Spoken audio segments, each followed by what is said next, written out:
Hello everyone and welcome back to my YouTube channel. I'm Sunidhi and here in this channel we study about civil engineering subjects. The subject we are going to study today is civil engineering drawings or building drawing, and the topic we will be studying is building by laws. So आज हम जो subject पढ़ने वाले हैं वो है civil engineering drawings या building drawing आपका, और हम जो टॉपिक पढ़ेंगे वो है बिल्डिंग बाय लॉज। सो हम स्टार्ट करते हैं आज का टॉपिक। सबसे पहले हम देखेंगे कि बिल्डिंग बाय लॉ क्या होता है। आज का हमारा पहला टॉपिक है what is building bylaws. So building bylaws एक स्ट्रिक्ट रूल होता है जिसको सभी को फॉलो करना होता है। अब ये बाय लॉज होता क्या है और कब फॉलो करना पड़ता है। बिल्डिंग बाय लॉज आपके सेट ऑफ रूल्स होते हैं, एक रूल का सेट होता है जो कि कब फॉलो किया जाता है, जब आप एक नई बिल्डिंग बना रहे हैं या कहीं पे आप कंस्ट्रक्शन कर रहे हैं, किसी भी बिल्डिंग का कंस्ट्रक्शन कर रहे हैं, चाहे वो रेजिडेंशियल हो, पब्लिक हो, चाहे कमर्शियल हो। आप कोई भी एक बिल्डिंग का कंस्ट्रक्शन कर रहे हैं तो उस बिल्डिंग के कंस्ट्रक्शन में आपको कुछ रूल्स फॉलो करने पड़ते हैं। वही रूल्स आपके क्या कहलाते हैं, बिल्डिंग बाय लॉज कहलाते हैं। तो ये एक स्ट्रिक्ट रूल्स है जिसको हर किसी को फॉलो करना पड़ता है। अब हम ये देखते हैं कि अगर कोई इस रूल्स को फॉलो नहीं किया, अगर ये जो रूल्स हैं आपके, कौन से रूल्स, बिल्डिंग बाय लॉज के जो रूल्स हैं, अगर आप उसे ओबे नहीं करोगे तो आपको क्या प्रॉब्लम्स आ सकती है। कुछ प्रॉब्लम्स तो होंगी, तो क्या प्रॉब्लम्स हो सकती है अगर आप इसे फॉलो नहीं करेंगे तो आइए देखते हैं क्या क्या प्रॉब्लम्स होगी। सबसे पहले आपके जो रोड्स रहेंगे तो रेगुलर नहीं रहेगा, इरेगुलर हो जाएगा और सकरा हो जाएगा। जो रोड्स हैं वो आपके कहीं पे चौड़े, कहीं पे सकरे, सीधा ना जाके किसी भी शेप में ऐसा टाइप का कुछ भी रोड बन जाएगा, सीधा सीधा ना होके। वो क्यों होगा, क्योंकि कंस्ट्रक्शन इधर पे कहीं पे बड़ा कंस्ट्रक्शन हुआ है तो ये जगह ज़्यादा घिराया है, इधर पे सकरा कंस्ट्रक्शन हुआ है तो इधर कम घिराया, ऐसा आपने जगह कहीं पे कम कहीं पे ज़्यादा ऐसा करके आपने कंस्ट्रक्शन किया हुआ है। तो उस हिसाब से बचे कुछ एरिया में आप रोड बनाओगे और रोड का लेंथ और विड्थ आपका वेरी कर जाएगा। फिर नेक्स्ट है आपका ट्रैफिक। अगर उस एरिया में ट्रैफिक बहुत ज़्यादा है, उस एरिया में ट्रैफिक बहुत है, लगातार फ्रीक्वेंट ट्रैफिक है, तो वो भी आपका गलत कंस्ट्रक्शन की वजह से ही हो सकता है। अगर आपने रोड प्रॉपर नहीं बनाई तो ट्रैफिक के चांसेस भी ज़्यादा हो जाएंगे। फिर प्रॉब्लम, पार्किंग में भी प्रॉब्लम आ जाएगी, उसी वजह से आपकी पार्किंग में भी दिक्कत आएगी। फिर नेक्स्ट है आपकी हेल्थ प्रॉब्लम्स हो जाएंगी आपको पॉल्यूशन की वजह से। पॉल्यूशन की वजह से हेल्थ प्रॉब्लम्स कैसे होंगी। मान लो कि आपने रोड की तरफ ही एकदम घर बना दिया, ये आपका रोड है और आपने एकदम यहीं किनारे में ऐसा घर बनाया है, तो आपका ये मेन गेट ही यहीं पे है आपका, और खिड़कियां बस यहीं पे खुलती है आपकी, सीधा रोड के ऊपर खिड़की खुलती है आपकी। तो जब रोड के पास ही खिड़की खुलेगी तो सारा पॉल्यूशन क्या होगा, खिड़कियों के थ्रू आपके घर के अंदर आएगा, दरवाजों के थ्रू आपके घर के अंदर आएगा और आपको ये सारी चीज़ें हार्म करेगी लॉन्ग रन में। फिर है आपका अगला है पुअर लाइटिंग और वेंटिलेशन। अगर आपके घर में लाइटिंग जो है वो प्रॉपर नहीं है या वेंटिलेशन प्रॉपर नहीं है तो इस वजह से क्या होता है, लाइटिंग प्रॉपर ना होने की वजह से, वेंटिलेशन प्रॉपर ना होने की वजह से आपके घर में हमेशा अंधेरा रहेगा, प्रॉपर हवा नहीं आएगी, तो आपको बहुत सारी बीमारियां हो सकती है इस वजह से। सो ये है आपका कुछ रूल्स। और आगे देख लेते हैं और क्या क्या हो जाएगा। अगर आपने अच्छे से बाय लॉज फॉलो नहीं किए तो आप गार्डन्स बनाने के लिए, प्लेग्राउंड्स बनाने के लिए कोई प्रॉपर प्लानिंग नहीं कर पाओगे। जैसे आपकी बेसिक सर्विस होती है, कौन कौन सी बेसिक सर्विस हो जाती है, जैसे आपका घर बनाओगे तो आपके घर में पानी का सप्लाई होना चाहिए, फोन का वायर आना चाहिए, ड्रेनेज होना चाहिए प्रॉपर, आपका जो भी वेस्ट है बाथरूम का, किचन का, वो सारा ड्रेनेज के थ्रू प्रॉपर आपका डिस्पोज होना चाहिए, गैस होना चाहिए, इलेक्ट्रिसिटी और भी सारी जो भी बेसिक चीज़ें होती है एक इंसान को जो यूज़ होती है डे टू डे लाइफ में, वो सारी चीज़ें आपको मिलने में दिक्कत आ सकती है। आपने अगर अच्छे से लॉ फॉलो नहीं किया है तो वो लोग मना कर देते हैं आपको सारी चीज़ों को सप्लाई देने से। फिर अगर जैसे आपका एजुकेशनल बिल्डिंग हो गया, हॉस्पिटल हो गया या कोर्ट हो गया, अगर उस एरिया में आपने ऐसे एरिया में ये बना दिया है जहाँ पे क्या है, नॉइज़ पॉल्यूशन ज़्यादा है, अगर उस एरिया में नॉइज़ पॉल्यूशन ज़्यादा है तो आगे जाके अगर आपका कंस्ट्रक्शन पूरा हो गया, वहाँ पे अगर एजुकेशनल बिल्डिंग है वहाँ पे मान लो स्कूल कॉलेज लगने लग गया तो बच्चों को जाके दिक्कत होगी सुनने में। अगर हॉस्पिटल है तो पेशेंट्स को दिक्कत होगी अगर वहाँ पे बहुत तेज हल्ला होता रहेगा। तो इसलिए ये सारी चीज़ें आपका ऐसी जगह में बनेगी जहाँ पे नॉइज़ पोल्यूशन ज़्यादा ना हो। तो ये कुछ रूल्स थे आपके इसके लिए। अगर आपने बिल्डिंग बाय लॉज फॉलो नहीं किए तो आपको क्या क्या प्रॉब्लम्स हो सकती है। अब नेक्स्ट देखो कि बिल्डिंग बाय लॉज का पर्पस क्या होता है। बिल्डिंग बाय लॉज बनाने के पीछे आपका मकसद क्या होता है। तो इसका पहला मकसद आपका हो जाता है to provide suitable areas for selected activities. आपको कोई भी एक्टिविटीज़ करनी हो उसके लिए आपको एक पर्टिकुलर एरिया मिल जाता है। जैसे आपको गेम्स खेलना है तो आपके लिए पर्टिकुलर एरिया क्या हो जाएगा, आपका जो गेमिंग क्लब्स हो गए, हॉल्स हो गए, ग्राउंड्स हो गए, ये सारा आपका सुटेबल एरिया हो जाएगा। अगर आपकी एक्टिविटी क्या है, स्पोर्ट्स है, वैसे ही आपकी डिफरेंट एक्टिविटीज़ के लिए आपको डिफरेंट एरियाज प्रोवाइड कर देता है बाय लॉज के थ्रू। ट्रैफिक की प्रॉब्लम्स आपको कम हो जाती है। टाउन को आप एक सिस्टमेटिक मैनर में बना सकते हो। किसी भी सिटी को आप एक प्रॉपर मैनर में अरेंज करके अच्छे से बना सकते हो कि ये चीज़ें यहाँ मिलेंगी, ये चीज़ें यहाँ रहेंगी, ऐसे घर इधर रहेंगे, ऐसे घर इधर रहेंगे, हॉस्पिटल इधर है। ये सारी चीज़ें आपका किस में रहेगा, अगर आपने उस सिटी को सिस्टमेटिक तरीके से डेवलप किया हुआ है। एक एग्जाम्पल बताना मुझे सिस्टमेटिक सिटी का, कमेंट करके नीचे में कि छत्तीसगढ़ में कौन सी सिटी है जो सिस्टमेटिकली बनी हुई है। अब आपको नेक्स्ट है किसी भी बीमारी से आपको सेफ्टी मिल जाता है। अगर आपको किसी भी तरीके की बीमारी है या होगी तो वो चीज़ को फैलने नहीं देगा अगर आपने proper building bylaws follow करते हुए बनाया है। अगर मान लो कि आपने हॉस्पिटल को रेजिडेंशियल बिल्डिंग में बना, रेजिडेंशियल एरिया में बना दिया, तो अगर हॉस्पिटल से कुछ बीमारी लीक होगी या कुछ फैलेगी, कुछ हॉस्पिटल में फैला हुआ है बीमारी, तो वो आसपास के एरिया के रेसिडेंट्स को भी हो जाएगा, लोगों को भी हो जाएगा। इसीलिए हम क्या करते हैं, हॉस्पिटल एकदम जो बिजी वाला एरिया होता है, जो एकदम रेजिडेंशियल एरिया जहाँ पे बहुत ज़्यादा पॉपुलेशन है, वहाँ ना बना के थोड़ी दूर में बनाते हैं। नेक्स्ट है आपका वेल लाइटेड और वेंटिलेटेड हाउस प्रोवाइड करना। आपका जो हाउस होगा वो अच्छे से लाइटेड होना चाहिए, वहाँ पे लाइट और हवा, पानी और हवा, आपका हवा हो गया और आपका जो लाइट हो गया वो प्रॉपर घर के अंदर में आना चाहिए। और नेक्स्ट आपका हो गया बेसिक सर्विस, जैसे कि वाटर सप्लाई हो गया, ड्रेनेज हो गया, इलेक्ट्रिसिटी हो गया, गैस हो गया, टेलीफोन लाइंस, ये सारी बेसिक सर्विस जो हैं वो आपको टाइम टू टाइम मिलती रहनी चाहिए। तो ये है कि आपका कुछ पर्पस, जिस मकसद किसके लिए बिल्डिंग बाय लॉज। अब नेक्स्ट हम देखेंगे इम्पोर्टेंट बिल्डिंग बाय लॉज। कौन कौन से ऐसे बाय लॉज हैं जो कि इम्पोर्टेंट हैं। पहला है building and control line. Building और कंट्रोल लाइन एक इम्पॉर्टेंट बाय लॉज है कि बिल्डिंग लाइन कितनी होनी चाहिए, कंट्रोल लाइन का कितना विड्थ होना चाहिए, कितना लेंथ होना चाहिए। फिर आपका ओपन स्पेस रिक्वायरमेंट कि आपका एक प्लॉट है तो उस प्लॉट में अगर आप कंस्ट्रक्शन करोगे तो आगे से, पीछे से और साइड से कितनी जगह छोड़नी रहती है, ये बताता है आपका ओपन स्पेस रिक्वायरमेंट। फिर नेक्स्ट आ जाता है आपका बिल्टअप एरिया। बिल्टअप एरिया वो एरिया होता है आपका प्लॉट का जितने एरिया में आपने कंस्ट्रक्शन किया होता है। फिर आ जाता है फ्लोर स्पेस इंडेक्स, या उसी को हम बोलते हैं फ्लोर एरिया रेशियो। और आखिरी है हमारा हाइट ऑफ बिल्डिंग।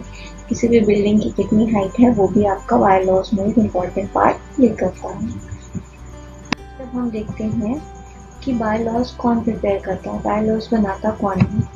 जो बाय लॉज है वो आपका क्या है, consider the local situation and the actual requirement of the local people, the local authority prepare certain rules of the building and for the development of town. क्या बोल रहा है कि यहाँ पे आपकी जो लोकल अथॉरिटी होती है वही आपका कुछ रूल्स बनाती है, किसके लिए, बिल्डिंग के लिए, बिल्डिंग बनाने के लिए, और आपकी सिटी के डेवलपमेंट के लिए भी रूल्स बनाती है। तो यहाँ से आपको पता चल रहा है कि बाय लॉज आपके एरिया का बाय लॉज कौन बनाएगा, आपके एरिया की लोकल अथॉरिटी बनाएगी। फिर जो रूल्स होते हैं उसको आप गवर्नमेंट को सबमिट करते हो अप्रूवल के लिए। आपको गवर्नमेंट के पास भेजना होता है उस रूल को। अगर गवर्नमेंट उस चीज़ को एक्सेप्ट कर लेती है तो ही वो आपका बाय लॉ बनता है। जब आपका गवर्नमेंट क्या कर लेता है, अप्रूव कर देती है गवर्नमेंट, तभी वो जो रूल्स बनाए होते हैं जो भी एक्चुअल जो वहाँ पे आपका सेट ऑफ रूल्स बना होता है वही रूल आपका क्या बन जाता है, बाय लॉ बन जाता है, जब उसको गवर्नमेंट क्या कर देती है, उस रूल को पास कर देती है। तो यहाँ से हमें पता चल रहा है कि बाय लॉज कौन बनाता है, आपकी लोकल अथॉरिटी बनाती है। लोकल अथॉरिटी इसलिए बनाती है क्योंकि लोकल अथॉरिटी को ज़्यादा पता होगा कि आपके एरिया की रिक्वायरमेंट्स क्या हैं। उसके बाद लोकल अथॉरिटी उस चीज़ को गवर्नमेंट को देती है और गवर्नमेंट उस चीज़ को अप्रूव करता है, तब जाके वो चीज़ क्या बनती है, आपकी बाय लॉ बनती है। उससे पहले जस्ट वो सिंपल रूल बस रहती है। तो ये हो गया कि बाय लॉ कौन बनाता है। अब देखते हैं कि बाय लॉज का कैरेक्टरिस्टिक क्या होता है। तो बाय लॉज का पहला कैरेक्टरिस्टिक है कि जो भी आपका जो रूल्स है वो एकदम स्पेसिफिक होना चाहिए, क्लियर होना चाहिए और उसका लैंग्वेज जो ग्रामेटिकली करेक्ट होना चाहिए। मतलब आपका जो भी लॉ है वो टू द पॉइंट होना चाहिए, घुमा के नहीं बोलना चाहिए, साफ साफ शब्दों में बोलना चाहिए। और जो रूल्स है उसका जो ग्रामर है वो क्या होना चाहिए, एकदम करेक्ट होना चाहिए। किसी भी तरीके की उसकी उल्टी मीनिंग या अलग मीनिंग नहीं निकलना चाहिए, एक सेंटेंस का एक ही मतलब निकलना चाहिए। तो ये बोल रहा है आपका कैरेक्टरिस्टिक में बाय लॉ के। फिर दूसरा बोल रहा है कि जो भी टर्म्स आप यूज़ करोगे वो क्लियर होने चाहिए, साफ होने चाहिए और उसका एक ही मीनिंग होना चाहिए, एक से ज़्यादा मीनिंग नहीं होना चाहिए। उस सेंटेंस का, उस वर्ड का और उस रूल का एक ही मतलब होना चाहिए, एक से ज़्यादा मतलब नहीं निकलना चाहिए। सीधा सीधा एक शब्द में या एक वाक्य में ही उसका मतलब निकलना चाहिए, घुमाना नहीं चाहिए उस सेंटेंस को और ना ही उसका एक से ज़्यादा मतलब होना चाहिए। कुछ स्पेशल कंडीशन और रिक्वायरमेंट की वजह से किसी एरिया का बाय लॉ किसी दूसरे एरिया के बाय लॉ से अलग हो सकता है। जैसे नेचुरल कंडीशंस आपकी अलग होंगी तो आपकी रिक्वायरमेंट्स अलग होगी, तो आपका बिल्डिंग बनाने का तरीका अलग होगा, तो बाय लॉज का भी तरीका अलग हो सकता है। साउथ इंडिया का बिल्डिंग बनाने का तरीका अलग हो सकता है, नॉर्थ इंडिया का बिल्डिंग बनाने का तरीका अलग हो सकता है। साउथ में कभी बर्फबारी नहीं होती तो उनकी बिल्डिंग अलग तरीके से बनेगी, एकदम नॉर्थ में जाओगे तो वहाँ बर्फबारी होती है तो उनकी बिल्डिंग अलग तरीके से बनेगी। तो दोनों का बाय लॉज में क्या होगा, अंतर होगा। इसलिए बाय लॉज आपका क्या है, कुछ स्पेशल कंडीशन और कुछ रिक्वायरमेंट्स, कुछ ज़रूरतों की वजह से आपका क्या हो जाता है, एक एरिया का बाय लॉ दूसरे एरिया के बाय लॉ से अलग भी हो सकता है। जरूरी नहीं है कि हर बार अलग ही होगा, बट अलग हो सकता है। उसके बाद बोल रहा है कि सिंगल टाउन में आपका जो बाय लॉ है वो even though in a single town bylaw of single town is not applicable at the other area। अगर एक सिंगल टाउन के लिए आपने बाय लॉ बनाया है तो वो बाय लॉ उसी सिंगल टाउन के लिए बस रहेगा और उसके आसपास के जो एरिया रहेंगे उसके लिए एप्लीकेबल नहीं होगा। मान लो कि आपने एक कोई बड़ी सिटी के लिए बनाया है, एग्जांपल ले लेते हैं कि हमने अगर मुंबई के लिए बाय लॉ बनाया है तो मुंबई के लिए ही वो बाय लॉ एप्लीकेबल होगा, उसके आसपास की जो सिटीज़ होंगे उसमें वो बाय लॉज एप्लीकेबल या यूज़ नहीं कर सकते आप। वो सिर्फ वहीं उतने ही प्लेस के लिए वैलिड रहेगा, उस प्लेस के बाहर के लिए वैलिड नहीं रहेगा। मॉडिफाई कर सकते हैं इसको, कौन मॉडिफाई कर सकता है, कौन चेंजेस कर सकता है बाय लॉज में, गवर्नमेंट जब चाहे वह उसमें कोई भी तरीके की मॉडिफिकेशन या चेंजेस कर सकती है। अब नेक्स्ट देखते हैं जोन, कौन कौन से अलग अलग जोन होते हैं किसके लिए, बाय लॉज बनाने के लिए। तो जोन क्या होता है, आपकी जो सिटी है या आपका जो टाउन है उसको हम डिफरेंट एरियाज में डिवाइड कर देते हैं। एक जोन अलग हो जाएगा, दूसरा जोन अलग हो जाएगा। तो आपने क्या किया, अपनी सिटी को 4 जोन 5 जोन में डिवाइड कर दिया। क्यों डिवाइड कर देंगे, अगर आप छोटे छोटे एरिया पर डेवलपमेंट करने जाओगे तो आपका डेवलपमेंट ईजिली होगा। आप अपने जो साथ वाले जो आपके जो एरिया के जो पॉपुलेशन है आप उनकी बात अच्छे से सुन पाओगे, उनकी ज़रूरतों को ध्यान दे पाओगे और उस एरिया में उस हिसाब से आप डेवलपमेंट कर पाओगे। तो जोन जो होता है आपका, कोई भी सिटी को आप या कोई भी टाउन को आप पर्टिकुलर जोन्स में डिवाइड कर देते हो। जोन्स में क्यों डिवाइड करते हैं, ताकि आप उस एरिया का डेवलपमेंट अच्छे से कर पाओ। अब बोल रहा है कि location of a zone depends upon the suitability of specific activity. Zone का लोकेशन किस पे डिपेंड करेगा, आपका उस एरिया की एक्टिविटी के लिए या पर्टिकुलर जिस एक्टिविटी के लिए आपको वो जोन बनाना था उसके ऊपर डिपेंड करेगा। जो लोकल अथॉरिटी है वही डिसाइड करती है आपका कि कितने नंबर होंगे जोन के और किस टाइप का जोन होगा आपके जो सिटी है उसकी ज़रूरत के अनुसार। आपकी सिटी की ज़रूरत के अनुसार आपकी लोकल अथॉरिटी डिसाइड करेगी कि आपका कितने जोन्स होंगे और किस टाइप के जोन्स में वो डिवाइडेड है। जोन को डिवाइड करने की कैटेगरी वो है आपकी लोकल अथॉरिटी के हाथ में है। वो अपने हिसाब से, चाहे वो पॉपुलेशन के हिसाब से करे, चाहे वो आपकी ज़रूरतों के हिसाब से करे, चाहे वो आपका जो रहने का तरीका है उसके हिसाब से करे, वो उनके ऊपर डिपेंड करता है कि वो किस टाइप का जोन। फिर देखते हैं कौन कौन से जोन होते हैं। ये 5 जोन जो आपके जनरली होते हैं सिटी में। पहला है आपका रेसिडेंशियल जोन।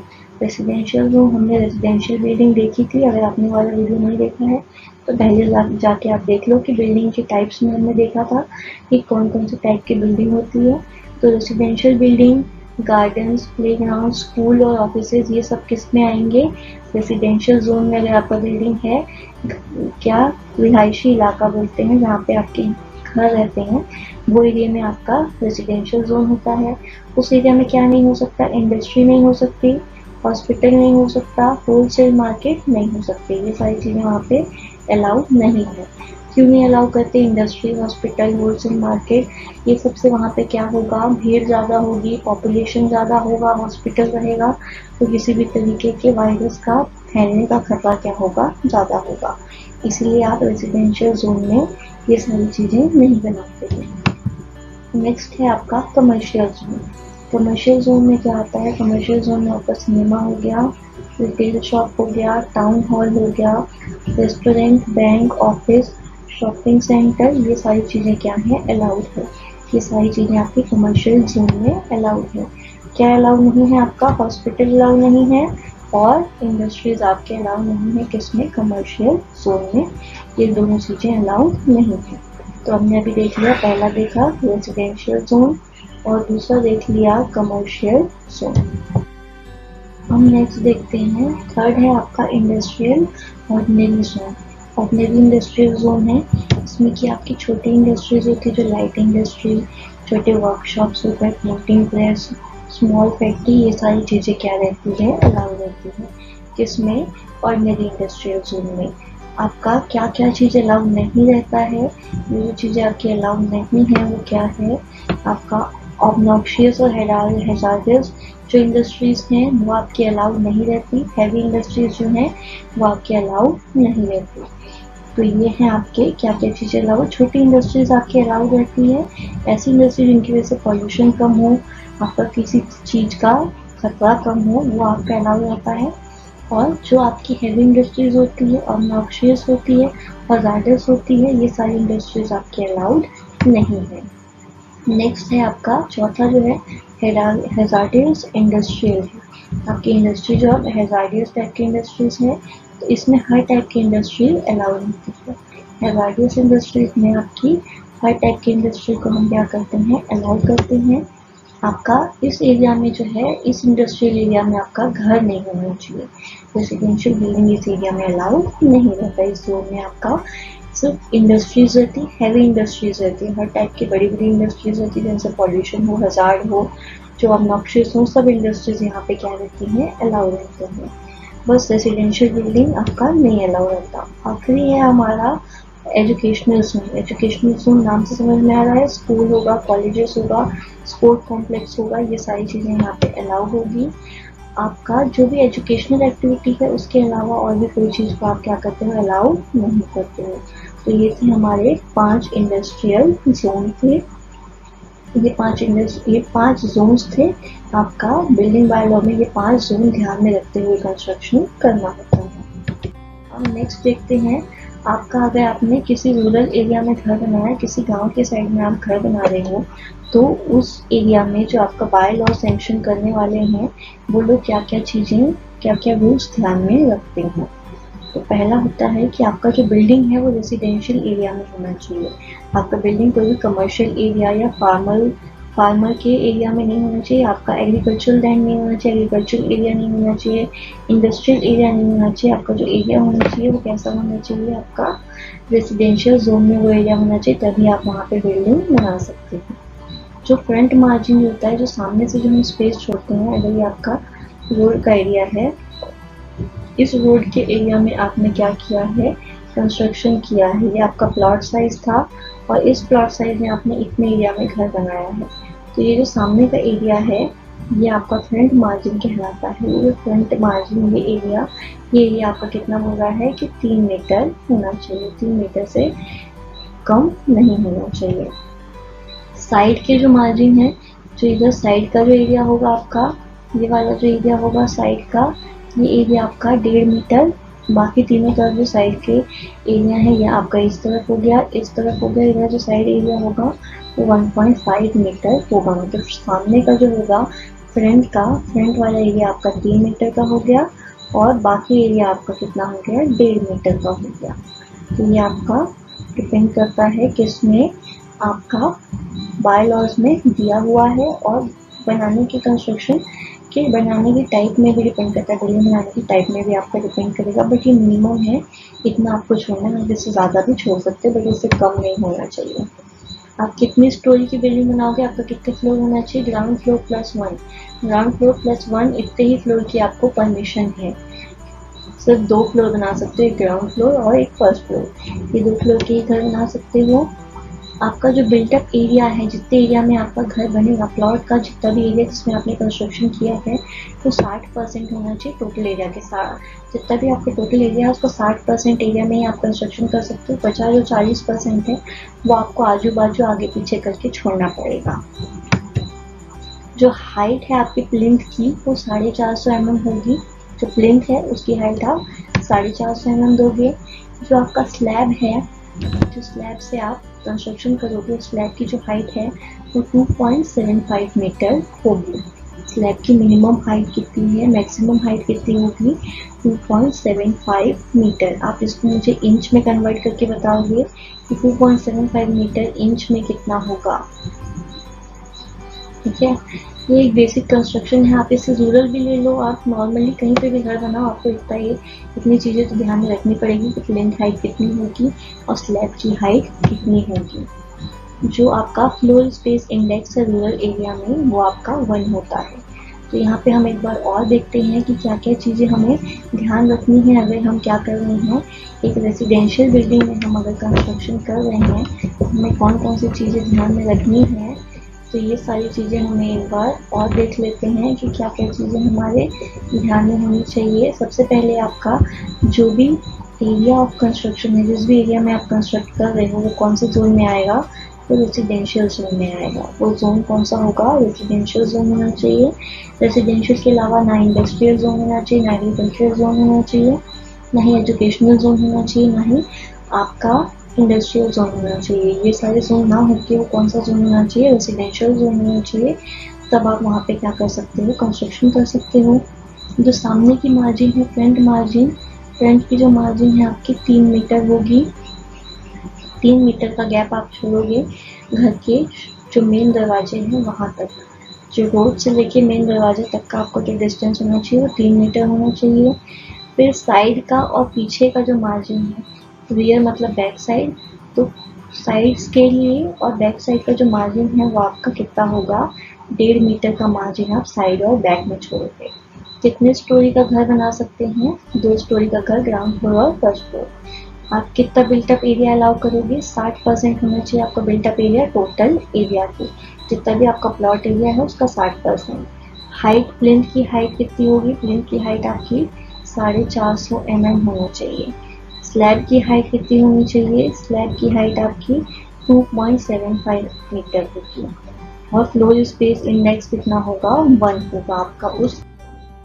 तो ये है आपका प्लिंथ का हाइट, यहाँ से यहाँ तक की हाइट जो है ये हाइट जो आपकी दिख रही है ये प्लिंथ की हाइट है। ये जो हाइट है ये आपकी प्लिंथ की हाइट है। यहाँ पे प्लिंथ की हाइट कितना है आपका, जहाँ से आपका ग्राउंड खत्म हुआ और ग्राउंड से आपने प्लिंथ बनाना चालू किया वो हाइट आप प्लिंथ की हाइट देते हो 450 mm से लेके आप इसे 750 mm तक का लेते हो। और स्लैब की हाइट आपकी कौन सी होगी, ये तो आपकी प्लिंथ की हाइट हो गई ये, और स्लैब की हाइट आपकी क्या हो जाएगी, रूफ की हाइट आपकी पूरी टोटल रूफ तक की हाइट आपकी हो जाएगी।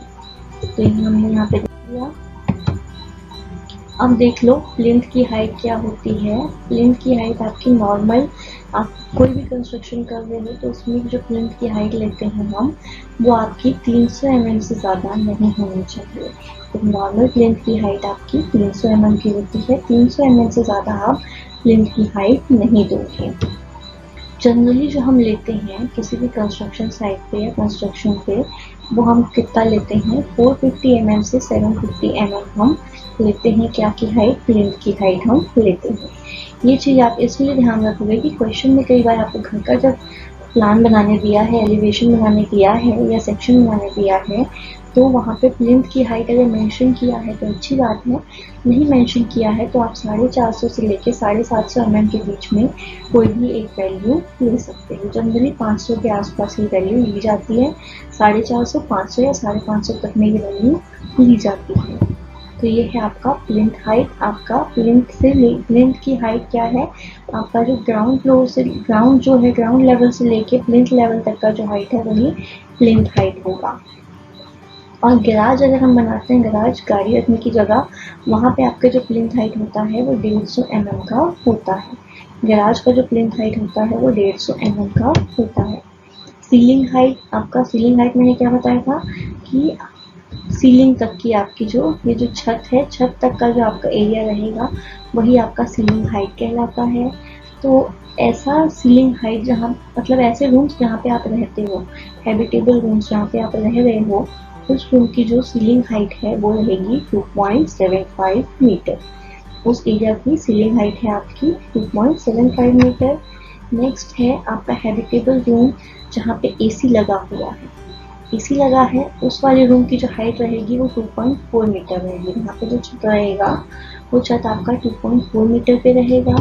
नेक्स्ट है आपका ऐसा रूम जो रो हाउसिंग स्कीम के अंदर घर बने हुए रहते हैं, जैसे एक जैसे घर बने रहते हैं, कॉलोनी वाले घर हो गए या सरकारी घर हो गए, वैसे घर जो एक जैसे बने हुए हैं उनका जो आपका सीलिंग की हाइट होती है वो 2.6 मीटर में दिया रहता है।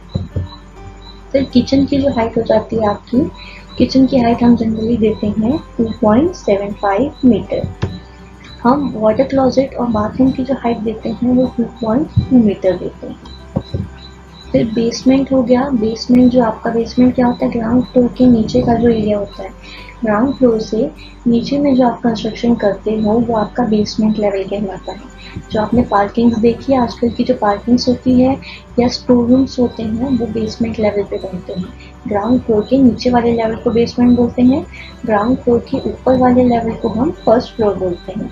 तो इसमें कंफ्यूज नहीं होना है, बेसमेंट नीचे का लेवल होता है। तो बेसमेंट लेवल पे आपका जो हाइट होता है बिल्डिंग का वो 2.4 मीटर की हाइट देते हो आप बेसमेंट की। और हेडरूम, अगर स्टेयरकेस बना रहे हो, सीढ़ी बना रहे हो, तो सीढ़ी में भी आप कुछ हेडरूम दोगे, तो वो हेडरूम आपका क्या होता है, 2.2 मीटर का हेडरूम आप प्रोवाइड करते हो। कौन से केस में, स्टेयरकेस के, सीढ़ी के केस में आप वहाँ पे 2.2 मीटर का हेडरूम प्रोवाइड करते हो।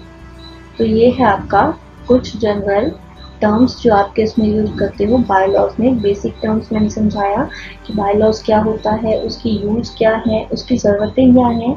अगर आप बायलॉज फॉलो नहीं करोगे तो आपको क्या क्या कॉन्सिक्वेंस भुगतने पड़ सकते हैं। बायलॉज फॉलो करने का क्या मतलब है, फॉलो नहीं करने का क्या मतलब है। उसके बाद हमने देखा कि जोन कितने टाइप का होता है, कौन से जोन में क्या क्या चीज़ें कंस्ट्रक्ट होती है और क्या क्या चीज़ें हम नहीं बना सकते हैं।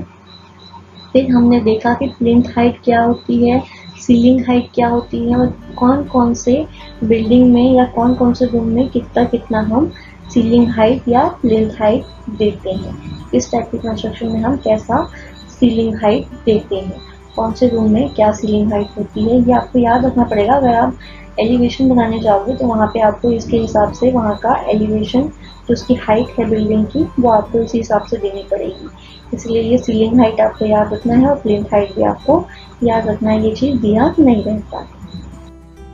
सो अगली क्लास में हम देखेंगे कि कुछ इम्पॉर्टेंट टर्म्स क्या क्या होते हैं बिल्डिंग बायलॉज में, जैसे कि आपका फ्लोर एरिया रेशियो हो गया, प्लिंथ एरिया हो गया, कारपेट एरिया हो गया, बिल्टअप एरिया हो गया। ये सारी चीज़ें हम अगली क्लास में देखेंगे। तब तक के लिए आप ये सारी चीज़ों को रिवाइज कीजिए, बिल्डिंग बायलॉज को रिवाइज कीजिए। तो मिलते हैं अगली क्लास में। Thank you.